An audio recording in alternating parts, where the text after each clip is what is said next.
everyone, welcome to the channel. Today we're going to be taking a look at using more of an exotic scale within your death metal, thrash metal, black metal, any genre really, but mostly death metal, black metal, thrash genres, and how you can use these exotic scales to create a little bit more unique character to your riff, to your songs rather. We're using the E double harmonic, D standard, deactivators in this BC Rich bitch, going into a Martyr Master Effects pedal, getting boosted by a Bauer Power from Desert Doom, straight into the 2 notes Opus for the Power Sim and the Cab IR. So no amps were harmed in this recording.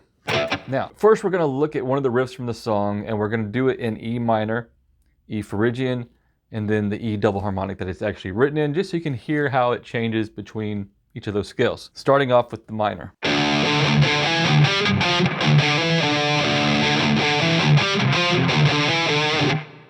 Not very good, don't like it. It's almost too happy really. So let's go to Phrygian.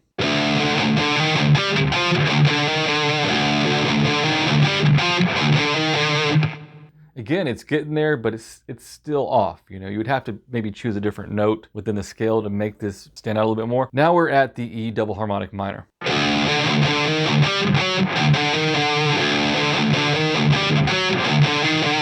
And that note.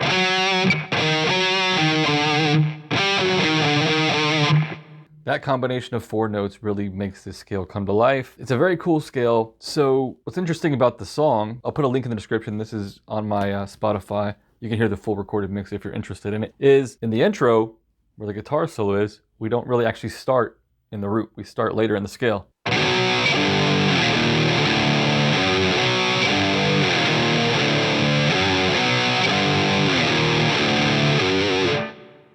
And it's kind of like this off-time sort of riff, like it's not very...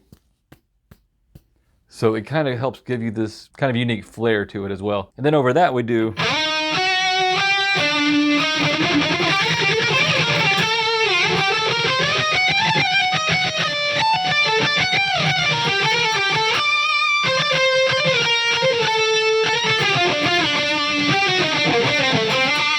Okay, so that, you can hear I'm using a lot of those notes.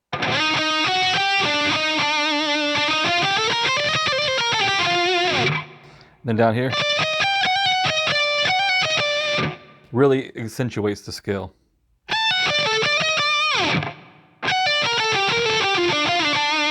And the second half, where the arpeggios and all that is, and all that is over the riff we just looked at a second ago.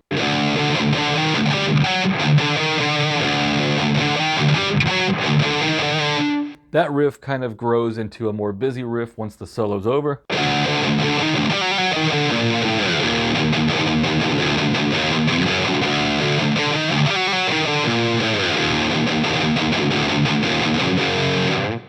And what's cool is that riff is actually, it's like this bridge riff, this kind of transition riff. You have part of the riff that comes before it, and kind of like part of the riff that comes after it. So it's kind of like a reminder where you've been and foreshadowing where you're going. Into what would be kind of like the verse riff, which is a very more, it's a much more subdued dynamic. It brings it down a little bit, it gets a little more groovy, less busy, and that's just simply.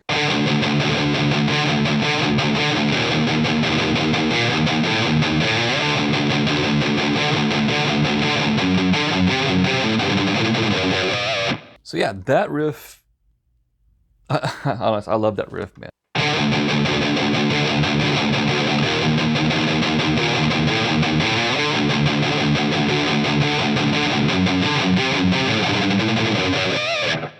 But as you heard in the scales earlier, it probably wouldn't sound as good using straight minor. It wouldn't have the same kind of vibe to it.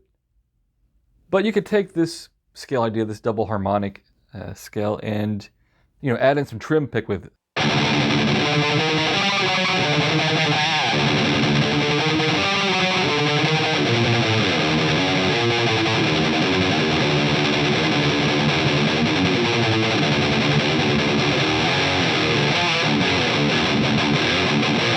You can do more of a thrashy thing.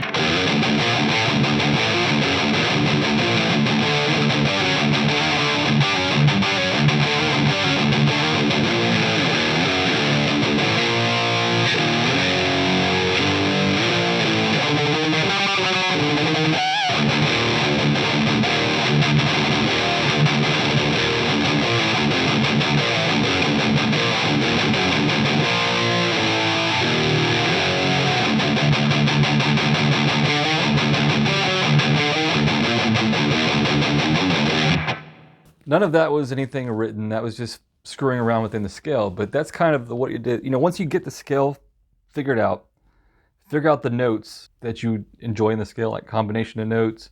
For me, I love the. So it's a matter of, once you figure out what you like, playing around on those and just coming up with cool riffs.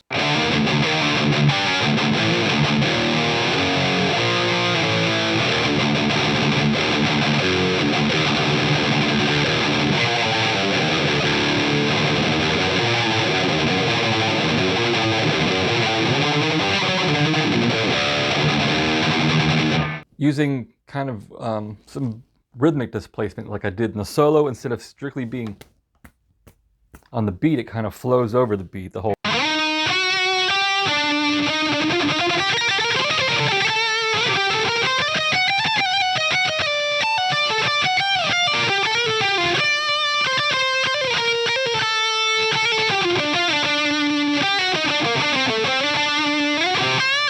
Like that solo kind of, it'll end before the next measure stops after the next measure. It kind of flows, it breathes. And that's the cool thing, is making your riffs breathe.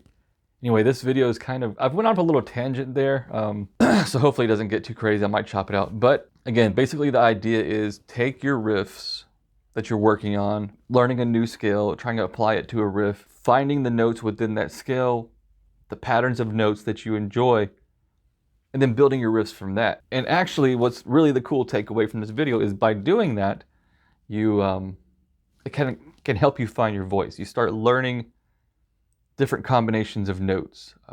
For example, Marty Friedman did a video once a long time ago talking about learning how to write solos without knowing music theory. And it was basically sitting there playing notes, finding combinations that you like, and building your voice that way without even knowing the theory of why you like it. Same kind of concept here. You learn a scale or you learn a fragment, and go from there. Make it yours.